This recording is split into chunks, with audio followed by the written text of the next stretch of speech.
Oh my God, Zhao. Wanna know a country that's living in the year 2050? Japan, sorry. Yeah. So for the people that are stuck in 2025, welcome to Bodega Nights. Oh yeah. My Ah, name is Martin. We got Zhao. And if you are listening, I guess you too are interested to go to the land of the rising sun, the land that is home to the goat himself. Yoshitatsu is coming here this March. Is that a oh, cheap plug? Maybe it is. wait, so that's why we're recording this episode? Okay. Oh, no, we're not. We're going to talk about our Japan trips and misconceptions and also the cool things we saw like there in the Yeah, past, guys.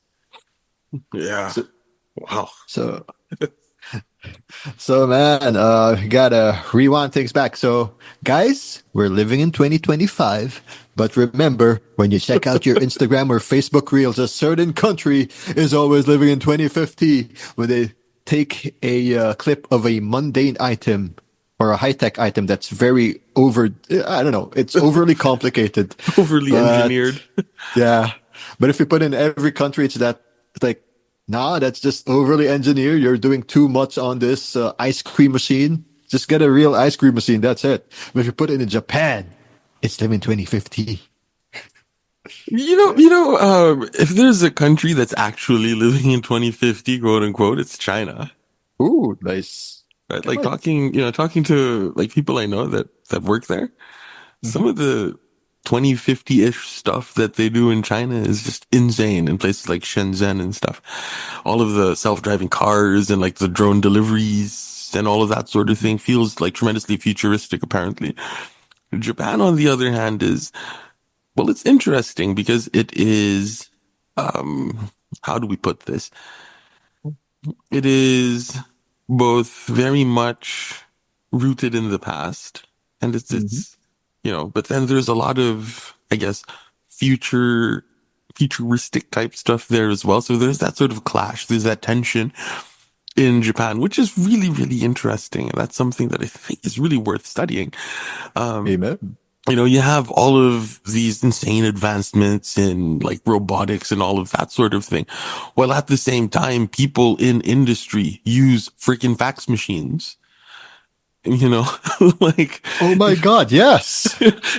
My goodness.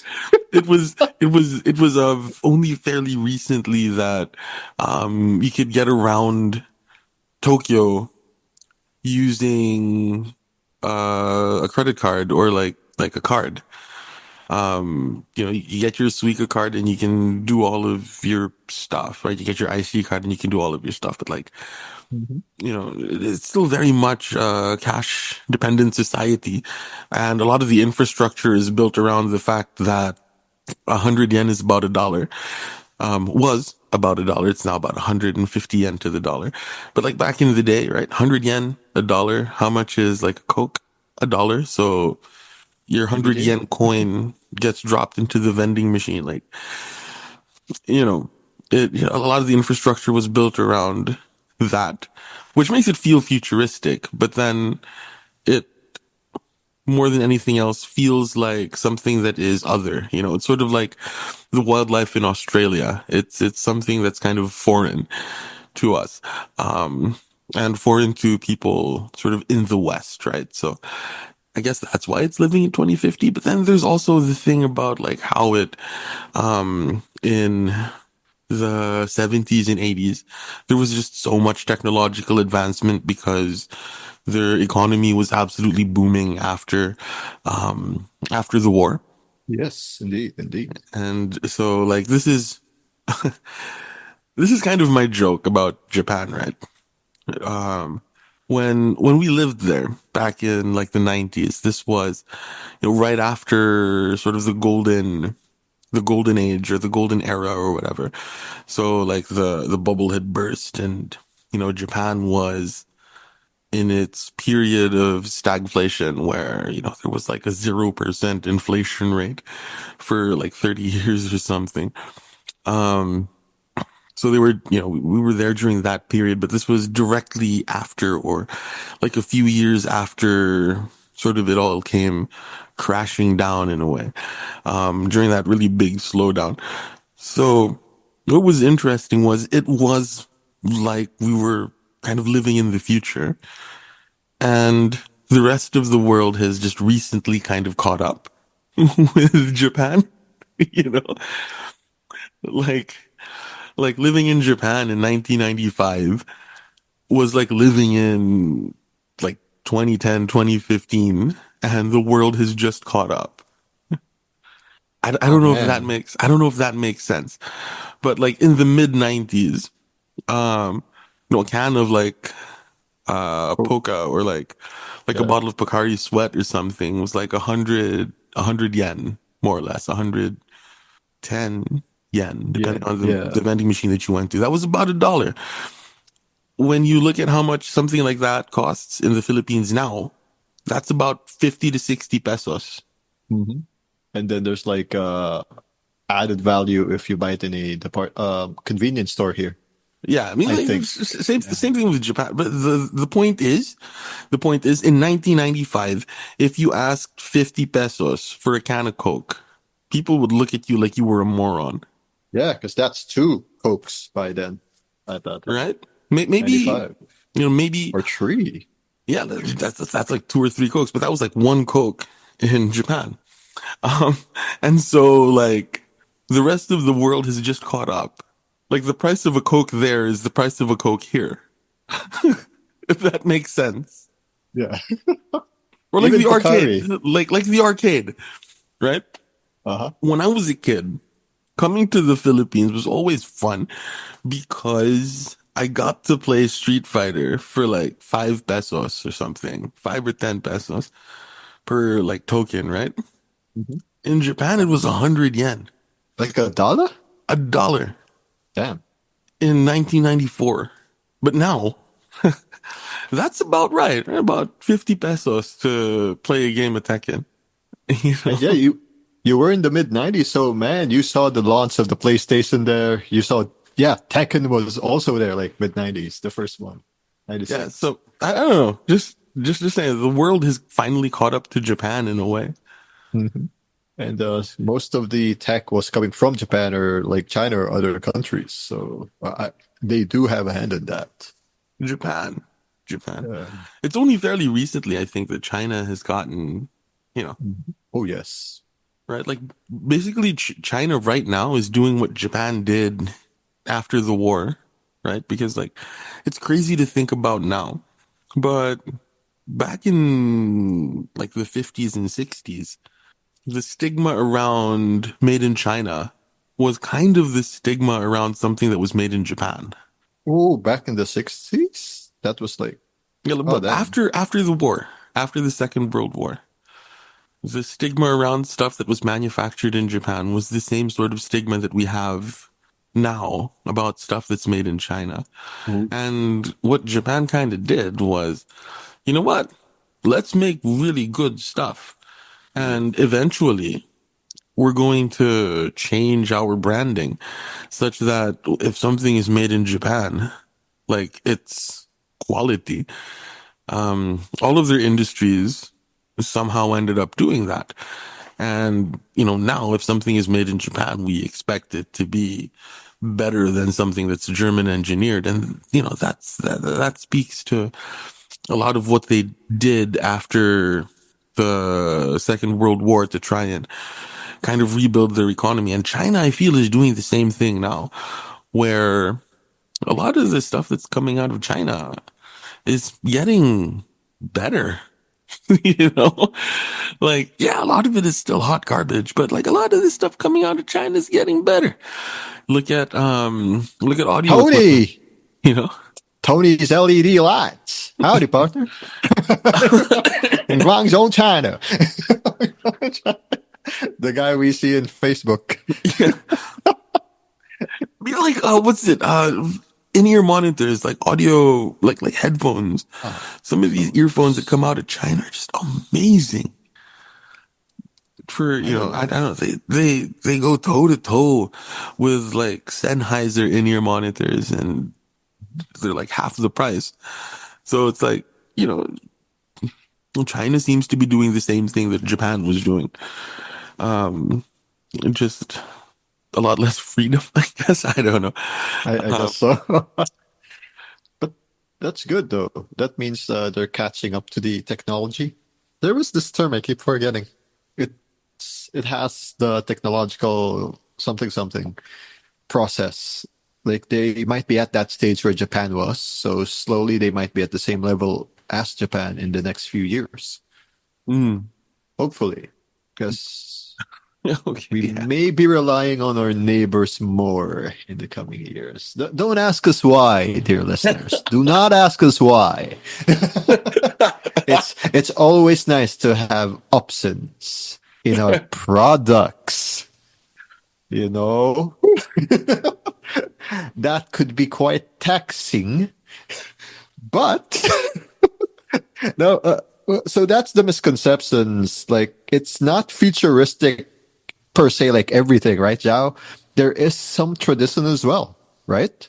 Yeah, yeah. I'd like to think that the misconception comes from the other, not the otherness, the difference, right? Like it's just a Yes. different way of doing things, and it's it's kind of like it's got a bit of retrofuturism in it, I Retro. guess. I feel it's like, I know, how you call that? It is something that's very alien to most of us.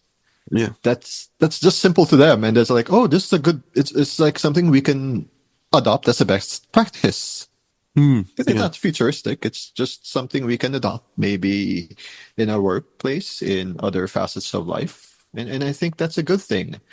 So, guys, don't be misconstrued that they're living in 2050 and Godzilla is real. No, Godzilla is just a statue there in Toho Studios in Shinjuku, and it will not eat you. I think. Oh, I so think. like I've made a mistake by just like running away, Yes, you have. walking around Shinjuku. Oh my God, Oh my run! God, Godzilla! But yeah, like there's some good stuff too during our trips. Like, how about you, Jao? What parts of your trips did you enjoy? Like after coming back since the 90s? It's crazy, man. You know the 2020 Olympics or the Olympics did so much Yes, for Japan. agreed. I'm gonna tell you that. Th- Um, it, This is something I wish that will happen now in Osaka because my God, what it did for Tokyo trains. Like four languages, right? yeah, yeah. Like I mean, um, I pride myself in being somebody that can navigate a train system really easily, right?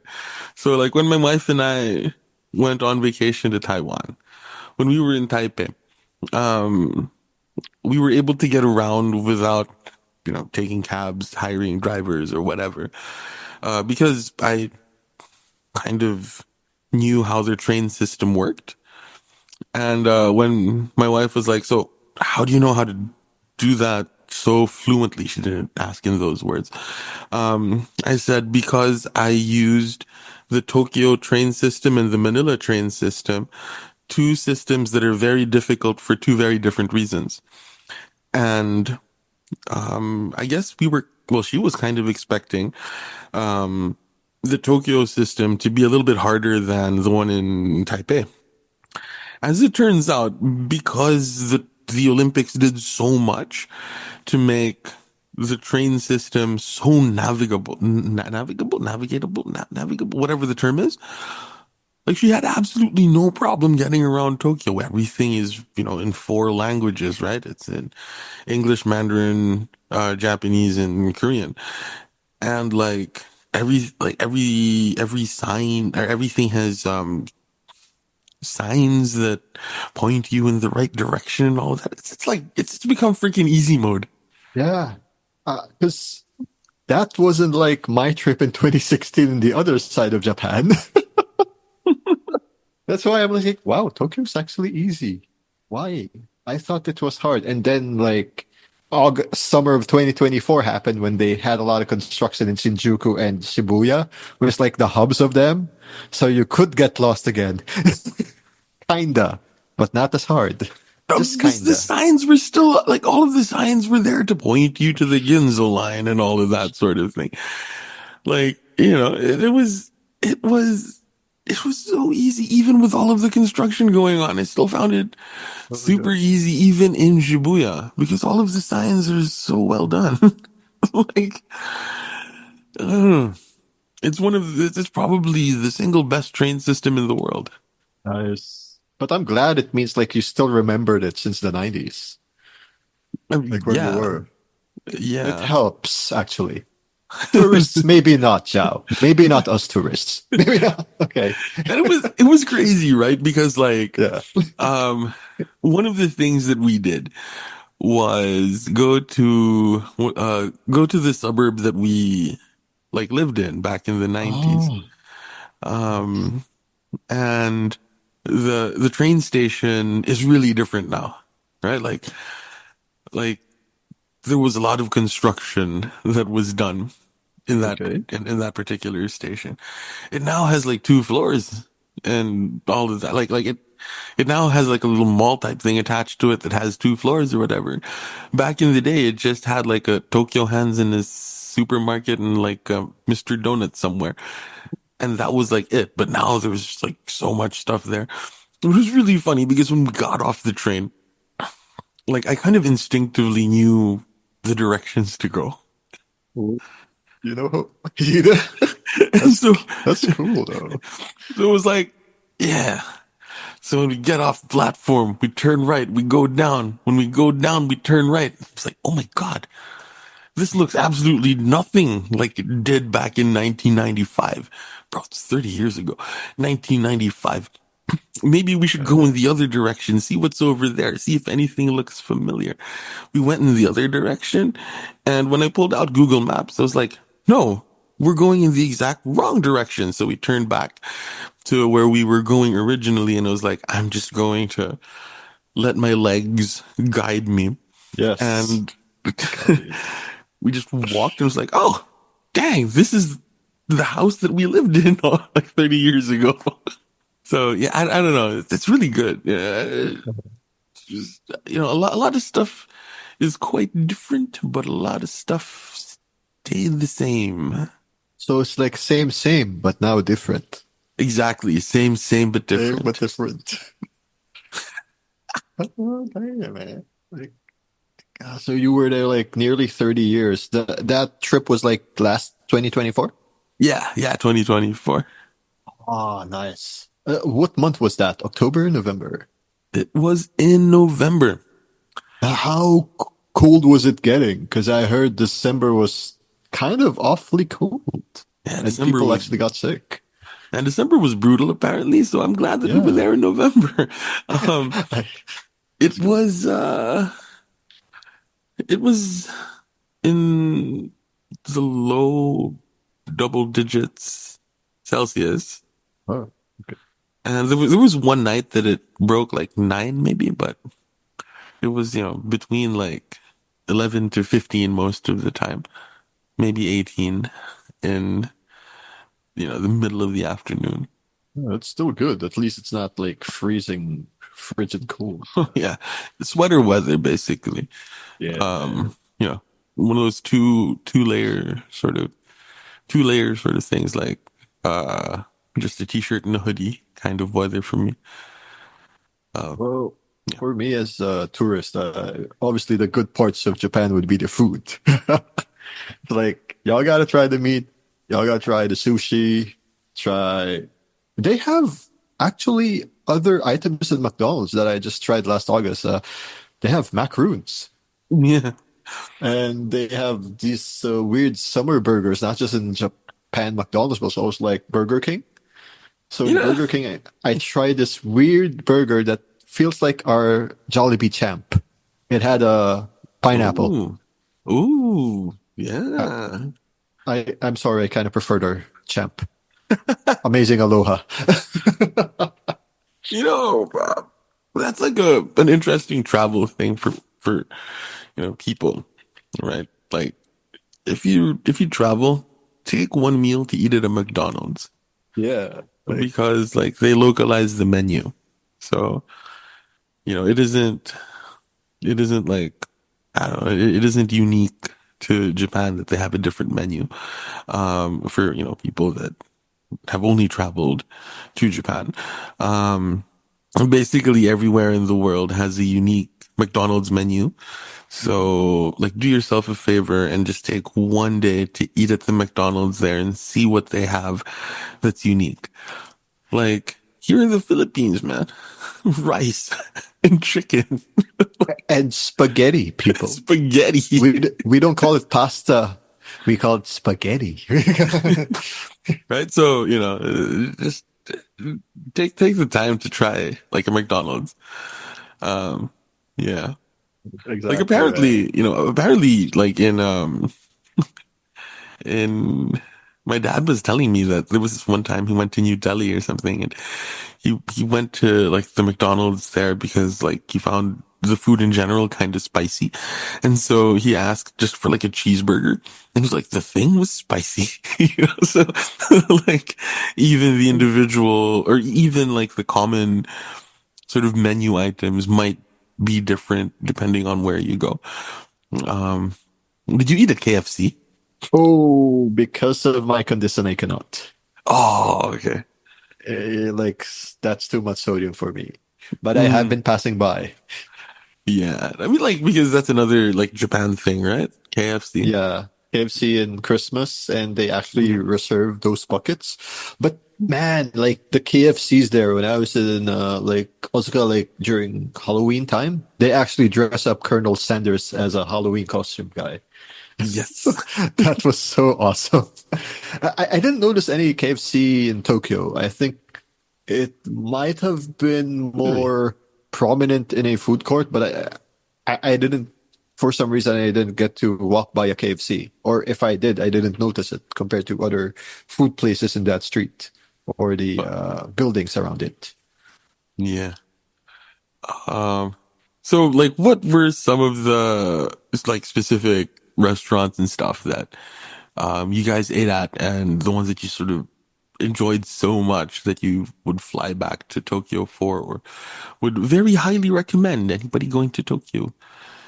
Oh, well, for me, I'm kind of biased because I'm the wrestling guy, right? So obviously that small humble restaurant, like in front of Toho Studios, where the Godzilla is, Ebisuka. If you Mm-hmm. like pork bowl there, they have pork bowl. They got beer.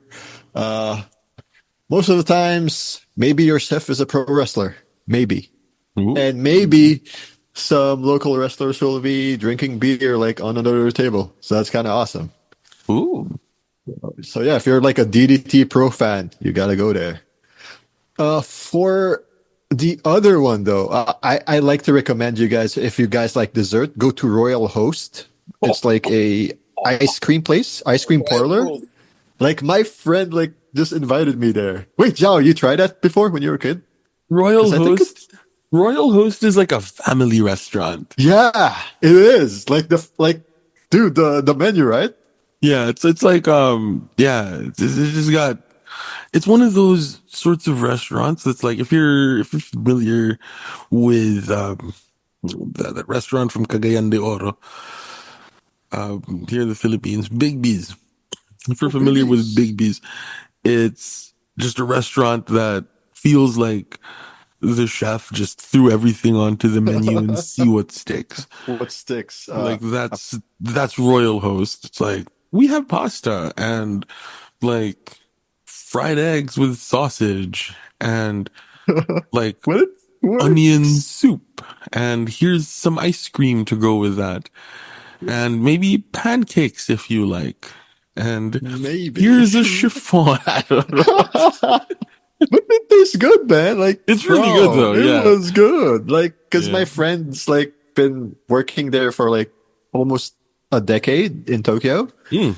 So we went there like, so what dessert you want? Ah, no idea. Okay, bringing you here. What's that? Royal Host.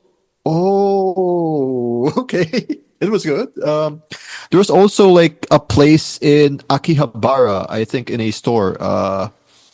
Kyoto style beef katsu gyukatsu. It was kind of cool. Like, it's not just tonkatsu like the pork, but they also have beef katsu, which is gyukatsu. It was awesomely done. I liked it.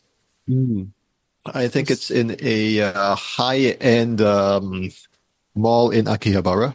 I think so. It's like in the fifth floor, fourth floor. The other one I would have you try is in Shibuya, people. It's in the basement of one of the Shibuya buildings. I think it's T. Rolande Cafe. Mm. Basically, that building has like a fourth or fifth floor where there's always an anime collab. So that's the that's the building. I kind of forgot, but most of the things I would like recommend to the people here would be like Western food in Japan. You're not gonna get any sushi from me because I'm not a fan of sushi. So Jao, you gotta take that wheel. Um, I was in a Appa hotel which had a poke kind of restaurant. Mm. So that was quite nice. The food there was quite nice. Like you have four choices of pancakes or choice of this with eggs or this with sausages. So I always keep on rotating four of them for the past 2 weeks, for the past 10 days I was there. Hmm. So just on rotation, that was fun. And it since I miss Brazil, it actually had an acai bowl, and that was quite fun to eat acai after like what 4 years. Okay. Well, just putting it out there, by the way. Yes, sir. Just the Appa Hotel. Oh yeah.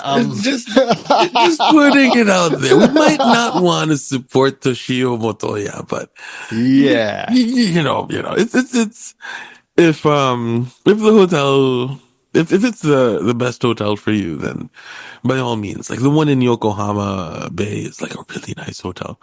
Um, Real Goku. Real Goku is so good. the If you one in got a Ryogoku. wrestling show, if you got a wrestling show to watch, just stay over there. It's a 5 minute walk. You're there. Yeah, but like for me Yeah. personally, I would very much rather stay in a Toyoko Inn because like, you know, I will try that next time then. Luti. yeah, but like they aren't as or like the Toseko Kones, like I like those hotels Ah, as well. okay. Yeah, but like personally, I'd stay in a Toyoko Inn, because there's a Toyoko Inn in Cebu, so it's like, Oh, hey, come hey, on, that sounds If nice. Appa would open up a hotel in Cebu, I might just support them, but Might. but like the Toyoko Inn employs uh, people in my hometown, so I feel like I'm, honor bound to support them. Very, very Japanese, I know. amen. Like very much, very much like very, very Asian, very like utang na loob in that way. But yeah, yeah, yeah. I do have to say though about Appa Hotel. We were there with my brother and his girlfriend, and Okay. my brother's girlfriend is gluten free.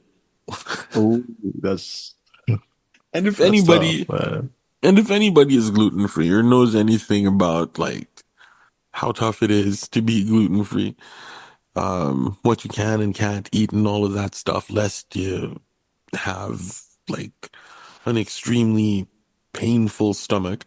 Um, well, Japan is one of the worst places to go Yeah.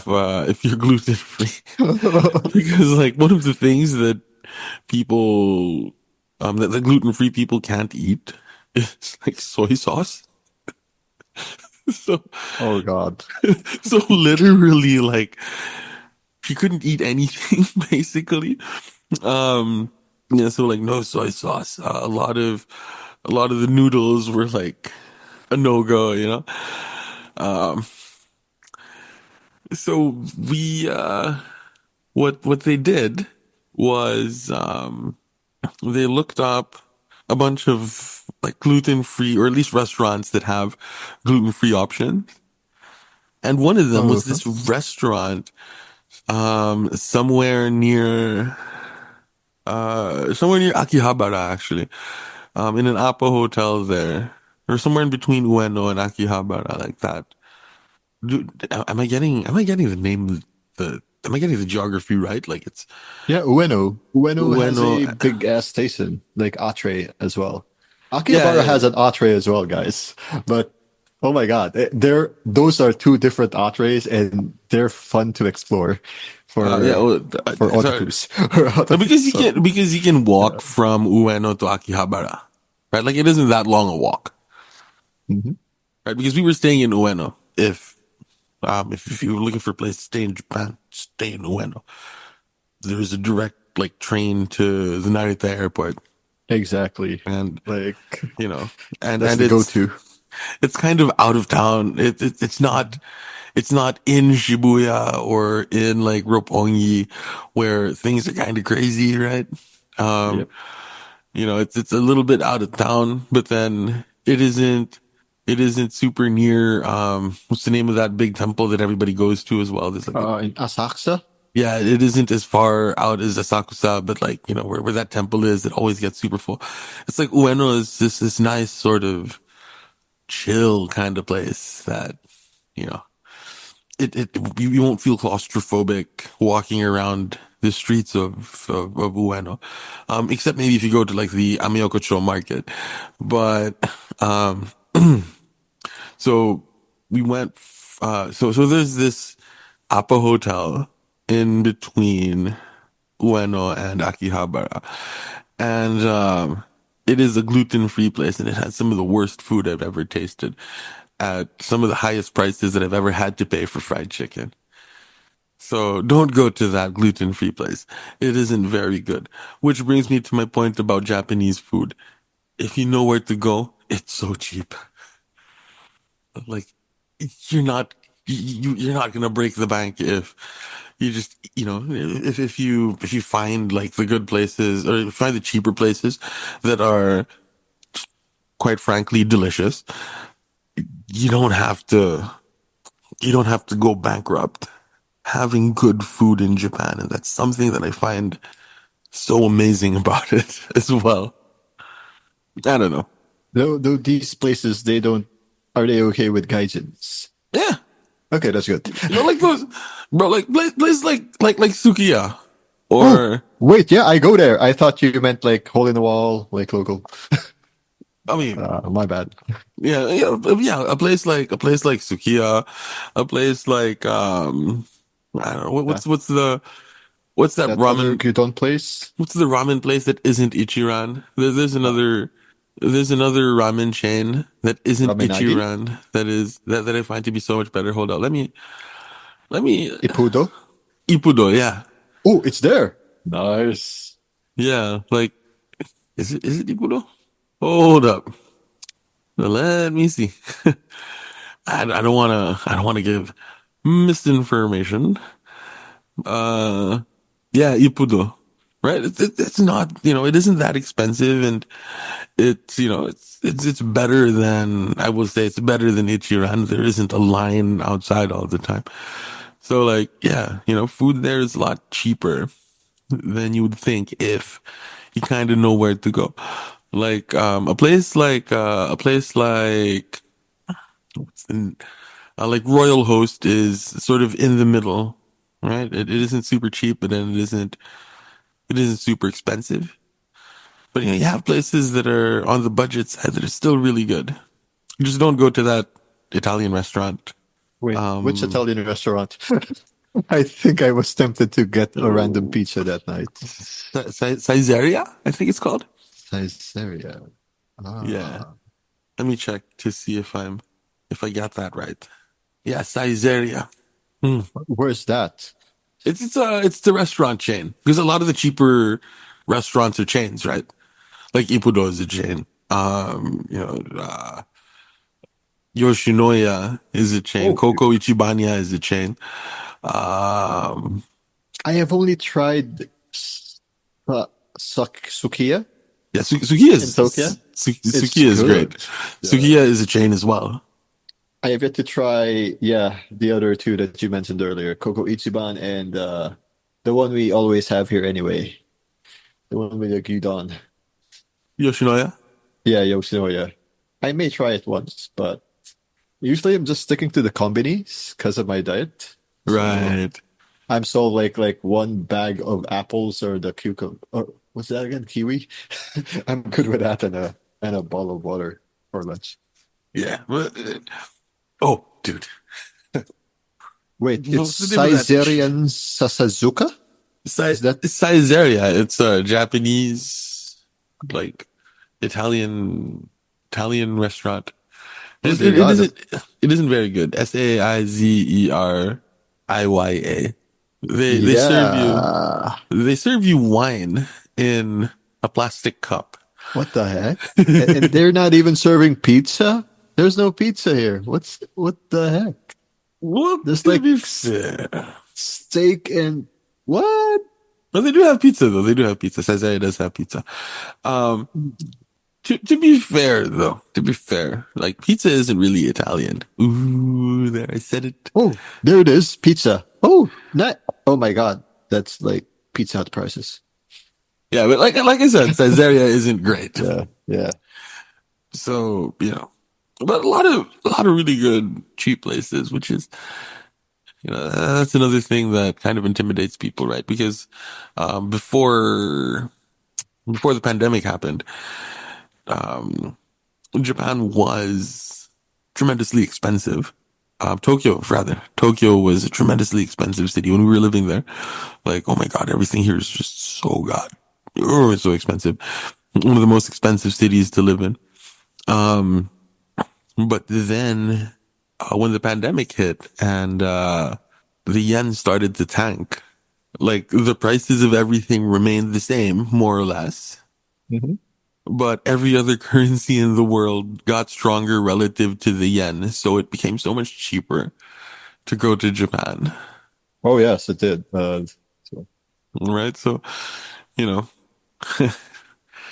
it was like back in the day, it was kind of rough if you were gonna go there solo, but like after the yen ended up tanking, it became more affordable to be able to like hang out there with my wife. You know? It is. It's like one of the good parts. Well, it sucks for the economy, but one of the good parts there is like it also eased up on visa requirements in the past couple of years. And I think it's a good thing because I get to visit some of my friends I made there in Japan and watch wrestling. But the bad thing is, yeah, I guess the next topic is the over tourism. Yeah. This is, I hate that I'm speaking from a place of privilege when it comes to this sort of thing. I never had Yeah. an issue getting a Japanese visa. Uh, Like I never really had oh, an issue right. getting any sort of visa anywhere. So like I can't really speak to the difficulty of it. Yeah. But now I think it got a bit uh, unrestricted. And I think for us in the Philippines, yeah, there was a couple of situations that occurred that you have to apply at least 2 months now. I think that happened in January, and now Japanese embassy has made a couple of weeks prior to this recording a statement that they'll try to make the process faster. I think they have promised that in an official statement. Yeah. I mean, Um, it's not it's just visas are I don't know. yeah. But yeah, the over tourism apparently it's not just in Tokyo, even Osaka and other parts. But again, guys, I think while it seems bad, we have to ask ourselves, wasn't that the plan of this host country anyway? And there might be some, how do you call this, plans on how to fix it eventually. So I guess if you are a bit nervous of the over tourism and whatnot, I think it's a go signal to say, hey, I think now's the time to visit because there might be a time where travel is going to be more restrictive on Japan and other countries. It's like a cycle anyway, as is life. Yeah. Over tourism, I don't know if I felt it when I was there. Well, Like, you know, like not really. like Tokyo has always been way too crowded. Yeah. Like both visits, it's just crowded. Like Other every time I've parts. ever visited Japan, it's just been crowded. So it's like a typical day for you in the 90s too, right? Like that's still the same number of people, even tourists. I don't know. There weren't as many tourists when we were living there back in the day because Okay, I think it wasn't. yeah, It wasn't was harder to as get around. yeah, wasn't that open and easy access? No, Because the problem are tourists behaving badly, oh yes, that's one of the downsides. right? Because like tourists behaving badly can make it seem like over tourism is a problem, when really I think the problem is just you have too many people going down that golden route, that sort of Tokyo, Kyoto, Osaka kind of Poor. route, right? But like, I'm sure Yes. that if you go hang out in Sapporo for the snow festival, or you head down to like Fukuoka or something, or I don't know, But have some chicken in like Sendai or something, like, oh Sendai. you know, if you go to those places, I'm pretty sure there aren't as many people, Mm-hmm. It's just that golden route, It's the just gold route, the golden guys. route, or that. Uh. But then, if it's your first time going to Japan, you have to do the golden route, right? You have to go from Yes, Tokyo, sir. Kyoto, Osaka. Like you have to do that trip, and then the next time you go, fine. Let's head over to like Akita or something. Yeah. It would be like nice to see it too. Like places outside the Golden Route, that is. Yeah. Like I didn't even make it to Yokohama in this last trip. I was like saying, "Oh, I can't wait to go to Yokohama, get to that aquarium." Like I'm too tired. It's too hot. There's no time. That kind of feeling in your Yeah. 30s. And it's blistering hot in August. Look, dude, That was never go to Japan in the summer, dude. That's like a rookie mistake. That's the number one rookie mistake. Don't go to Japan in the summer. you know why I was there. That's all I can say. Yeah, but just In a normal day, I wanted October and November for the record, people. right, and and I'm speaking specifically now to people from the Philippines, right, or people that are closer to the equator. No, people from the Philippines, because I don't know what it's like in other parts of the world near the equator. So, I can only speak to the people of the Philippines. Yes. You think, you understand the heat. Nope. Big mistake on my part. You think you understand the heat because you live in the Philippines. Bro, I don't know what the hell Japan does, It but made it. I don't know. It it was terrible. Maybe they just don't know how to do air conditioning, but it was horrible. And we were, we alluded to this earlier, right? Japan is like a country of sort of extremes in a way. Like the summers in Japan are just so brutally Giving. hot. And then like in the same country, like a 4 hour train ride away from, well, I don't know, maybe a 7 hour trip away from Tokyo. You have the place that has like the world record for the most amount of snowfall ever in history. Yeah. Like it's extremes like that, and that's another one of those really cool things about that place. And like I know we step out of our shower, we sweat. Alright. I just stepped through the doorway, started to sweat. It was that bad. Like Yeah, coming out of room from full blast aircon and well, we're back again. yeah. Good God. Well, I don't know. I don't know. Which I guess tips are, as Chow said, guys, do not go there in summer unless you really want to sweat it out. And I would also say don't go in like January, February, Oh snap, yeah. because that's like unless you really like the cold, but Mhm. you know, there's sort of that sweet spot there, right? Like, um, everybody October, everybody November. wants to go there in around March. Yes. Sakura season. right? End of February, sort of into March, like, right before, um, around spring, but early spring where it's still kind of cool, right? You're looking at like 14 degrees Celsius, thereabouts.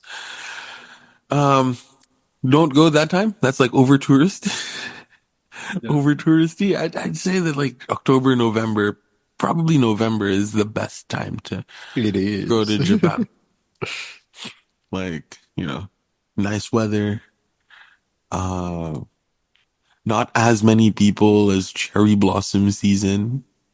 It isn't as like brutal as, January.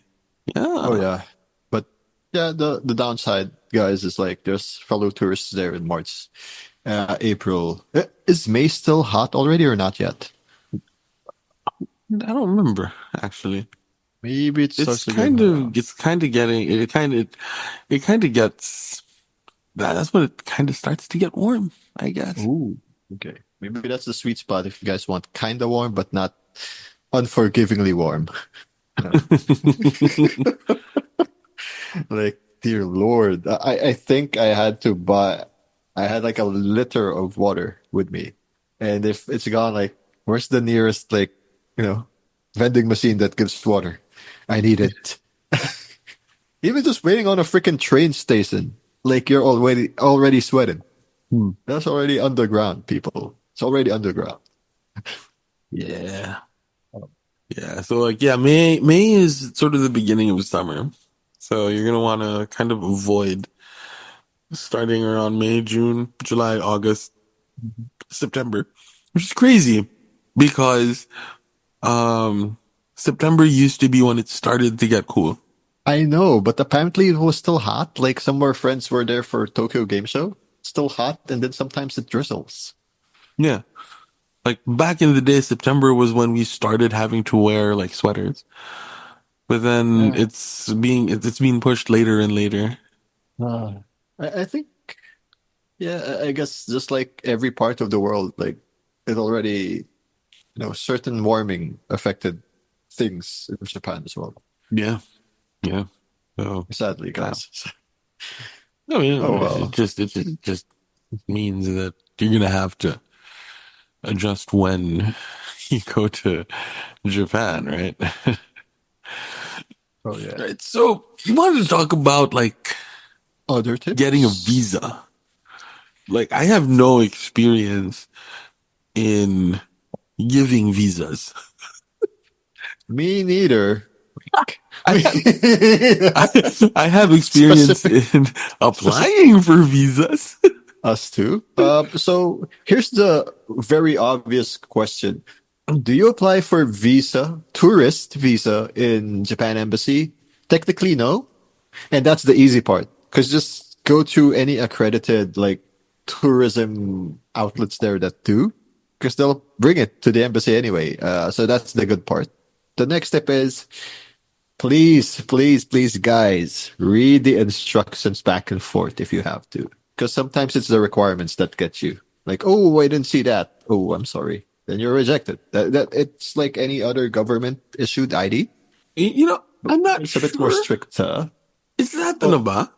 Is that sort of the experience that um the travel agency just takes whatever you have and forwards it to the embassy because the agency that we went through the documents one by one and was oh like, no, here's no, that's exactly my point. Like, please read the what the agency gave you, yeah, because no, like they gave us that little checklist.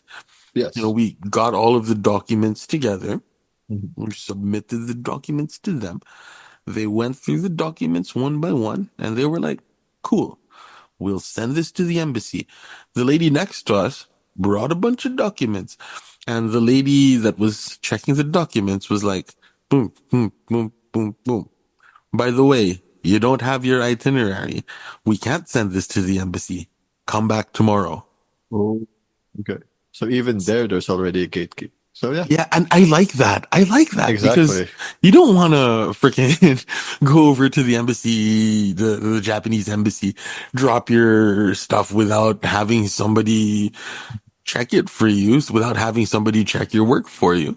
So it isn't so much gatekeeping as it is. I like to look at it as somebody just double checking your work. Oh yeah, double checking your work. That's one of the cool things about like the travel agency people. Exactly. That's why I They'll like double the fact check that your work. Mhm. Yeah. They're like the middle one that check it. So if it's complete, it's all good. But Yeah. there are instances like there will be rejections, and sometimes it happens. I don't know why. Because, example, someone applied before they got in, like a single visa, and then next time they got denied, but wasn't given a reason because I don't know why. They're still there. Oh, Oh. if you are working, you may have to allot 1 day to get your other documents, like the bank statement, because sometimes, depending on what bank it is, it might take a while or like the whole morning just to line up and get it. Yeah. That was my experience. Hmm. Yeah, that's the thing. No, they won't accept like the Japanese embassy doesn't accept like a printout of your bank statement. Like you have to go to the bank, Hmm. Like ask them legit. for a bank statement, and like they will have to address it to the Japanese embassy. Yes.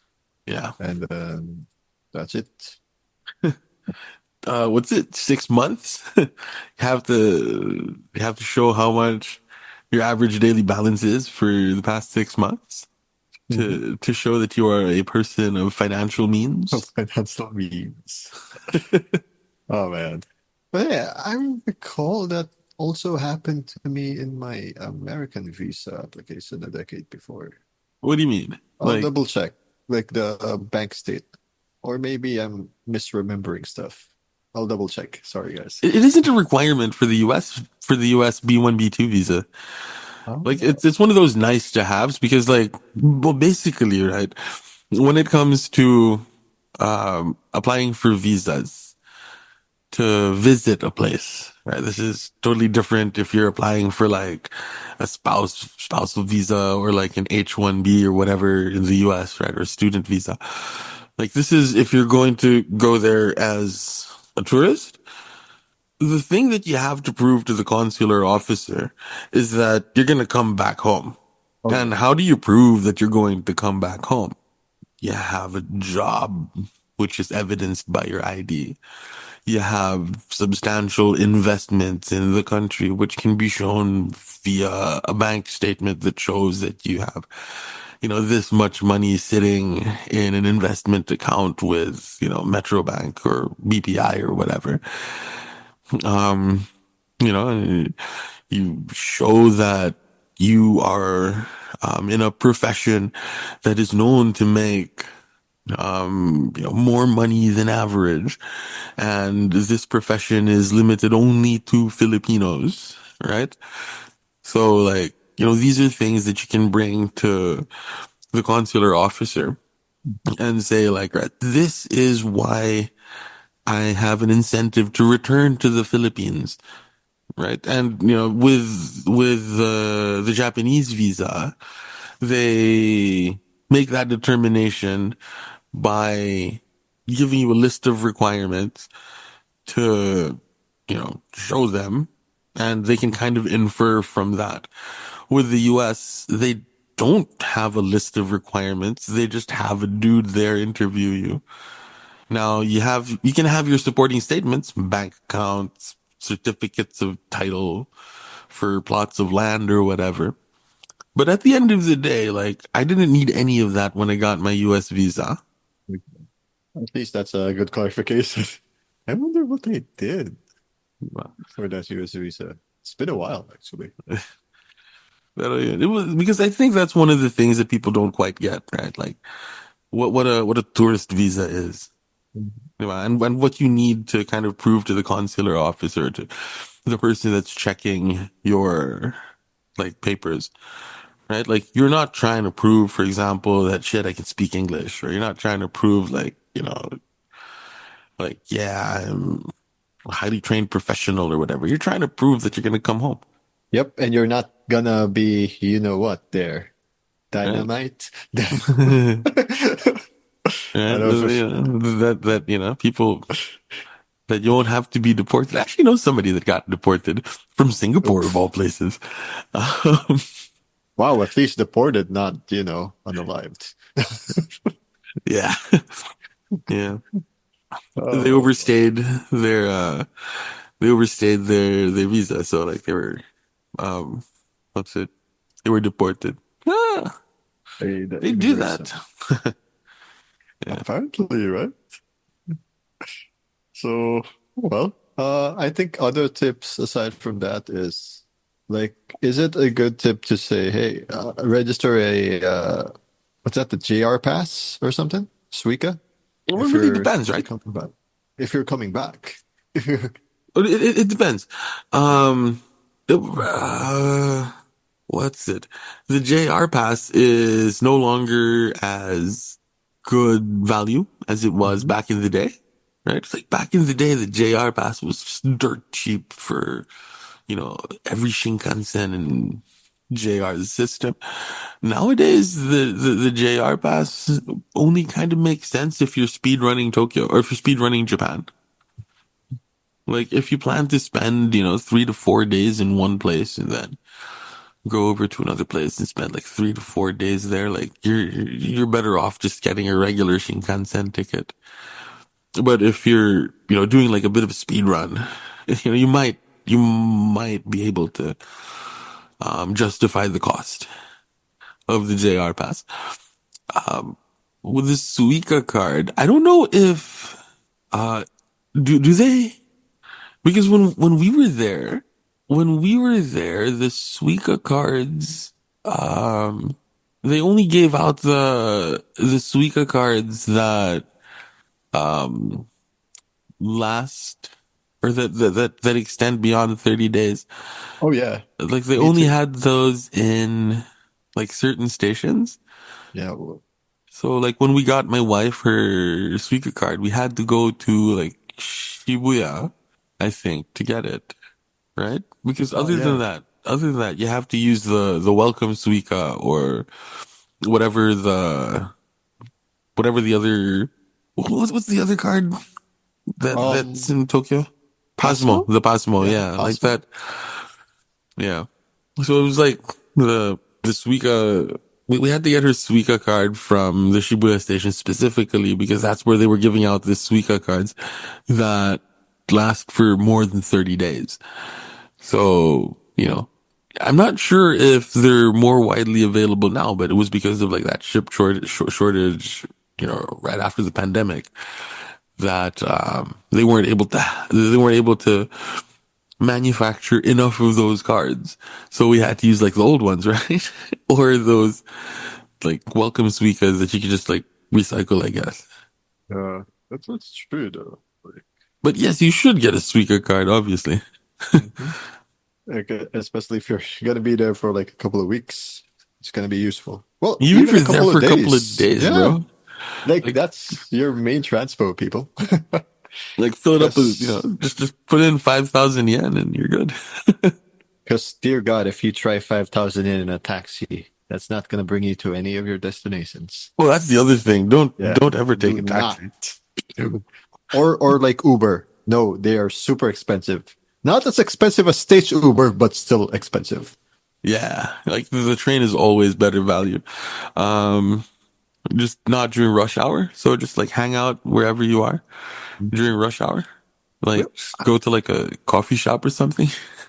and there's plenty people. Plenty. Yeah. Like you will not run out. Seats, yes, but cafes, no. Especially like in, if you go to Tokyo Station around rush hour, oh my God. Like every time we go to Japan, feel so lost in Tokyo Station. Now imagine that with like wall to wall people, you know? Oh gosh. Yes, I think I experienced that heading to oh god, what's the one state? It's technically outside of Tokyo, Saitama. on our way to Saitama because the train Okay, ride to yeah. Saitama is going to Narita. So it was kind of full heading there. That's the Yeah. only time I felt it, like the second to the last day of my stay in Tokyo. Like, oh, I'm in Ueno. I'll have a grand time, like heading northwards, and then, oh wow, so this is rush hour, huh? I wish I went to Saitama earlier. Wait, Saitama, what, that's where the, I don't know, I just know Saitama as being like the place where they have the best like sumo wrestling school in Japan or something. Nice. I was there for pro wrestling watching, obviously. All right. It, And there's a nice Mexican place there, apparently, like near the station, heading back to it's, Tokyo City. it's really interesting, right? Like, because, what's it? Because I'm a big fan of sumo wrestling, right? This was, of sumo. This was like a carryover from, when we lived there. It's something that I've kind of carried with me all the way until now, and something that I've like roped my wife into watching all the time as well. Um, but like you went to you went to Ryogoku, right? Like that's where Yeah, you stayed, right? that's the sumo capital. Like that's the sumo place, right?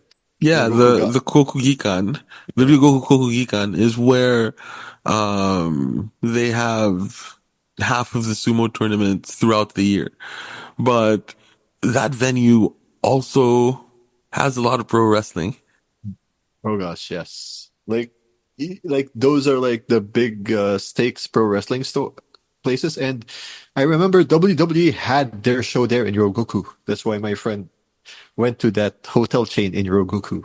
Hmm. So he just like walks there too. Yeah, because like that's where New Japan has their big shows, right?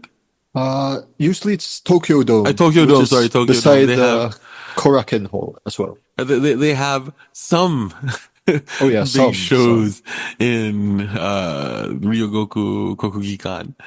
Yeah. Um, DDT also has their Oh shows there, right? yes. Yeah, I watched it last 2023 when Chris Jericho was there and Zack Ryder, I mean Matt Cardona was there, as well as the world famous Yoshitatsu. Yeah, so you know, great, great venue actually, really good venue. Oh gosh, very wide and you can actually get lost in the second floor. I got lost after taking a way. It's like, wait, where's my? Oh, thank God there's a map. Yeah. Because it's so huge, man. Like, God. Like, it's so big. Yeah, we have Araneta Coliseum here, but it felt a bit more of a longer walk than Araneta for me. Mm, But yeah, this is me not entering Philippine Arena yet. That might be a bigger one. So I could be wrong. I don't know, but We don't know. Sorry, all I guys. know is that it can get really crazy in there, like during sumo matches, like or during like sumo days. It gets really tight. Like It can it's get packed. Yeah, it can get quite tight when it's packed. But yeah, great venue. Uh, Ton of historical significance to that place. Yes. Like you can see like literally on its walls, right? Or even like the screens there. They'll show you one of the more epic battles in history in sumo there. Like Mm. if they play it on the Jumbotron thing outside. Yeah. Or as you like, what's it? Even if you walk around like the Ryogoku area, right? Like, Yes. you see like Rikishi hanging out there sometimes in their kimono, just walking around, sort of And casually. how you call that? Around the block, you have I think like mini statues of the sumos. It's not like statue, like it's like 2 feet or so. Mm, It's like model scale toy, but they are there. Like I think those are the legendary Yokozunas around the area. yeah. And even Rogoku Station has like a nice, snapshot of history of the sumo wrestlers there. Pretty nice place, actually, Ryogoku. If you're a sumo buff, you'd actually like to. I think that's my second to the last tip. If you're a fan of sumo, Ryogoku is a nice place. That's basically your Madison Square Garden for sumo wrestling. Bro, that Right? is the place to go, right? That Yeah, is like that the is this home of place. sumo. Yeah, it is. There are, what's it? There are 6 tournaments a year, right? They happen every other month. And every other tournament is held in, the Kokugikan. So 3 out of the 6 tournaments are in the Kokugikan, right? The other three, one of them is in Osaka, one is in Fukuoka, and the other one is in Nagoya, I think. So it's like, you know, half of the tournaments are held in Ryogoku. So if you are a sumo fan, there is no excuse for you not to go and visit Ryogoku Kokugikan. Well, except if you go in like November and you want to watch like the Fukuoka tournament, like you're probably better off going to taking a flight to Fukuoka. Yeah, that's true, guys. And it's lesser people. Well, maybe not, because most of the guys who watch sumo will be there too. Yeah. And the prefectural gymnasium, whatever it's called, is a little bit smaller, I think. Um, well, you could go in January, right? And like watch Wrestle. the winter basho in Oh, Ryogoku okay, in okay. Tokyo. But I don't know. I don't know. Yeah. But yeah, there's a bevy of choices for sumo fans. And of course, pro wrestling fans, because Tokyo has New Japan, has DDT, every other places. Hell, even there's a small, tiny place in Ichigaya that actually holds pro wrestling. That is Mm, so near and dear to my heart, personally. mm. But this is not the episode for it, guys. So hopefully you guys got any good tips. Like, don't go there in summer. Don't go there when it's winter if you're susceptible to cold stuff. Here's a tip. Don't go to Ooh. Disneyland. Oh. Oh gosh. Yes. I heard it's better. Disney Sea is better now these days. Disney Sea Apparently. has Disney Sea has always been better. Right. Yeah. What happened with that was Tokyo Disneyland was envisioned as no Tokyo Disneyland was set up as a sort of copy of Disneyland in California, Yep. Yep. and like even when you go there now, it still feels very much like kind of old school Disneyland from California.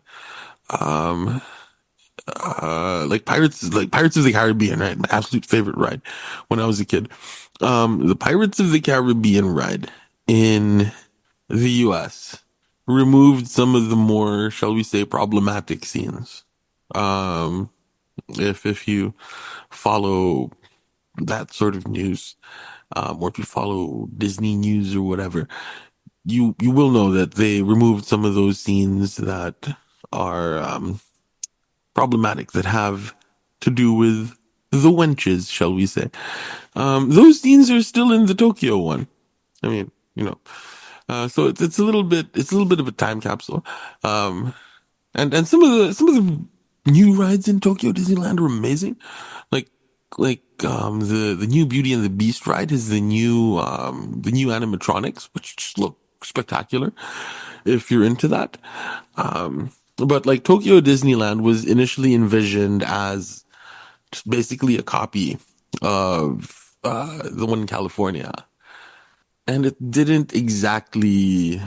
um, it didn't exactly work with the Japanese market, right? So Oh.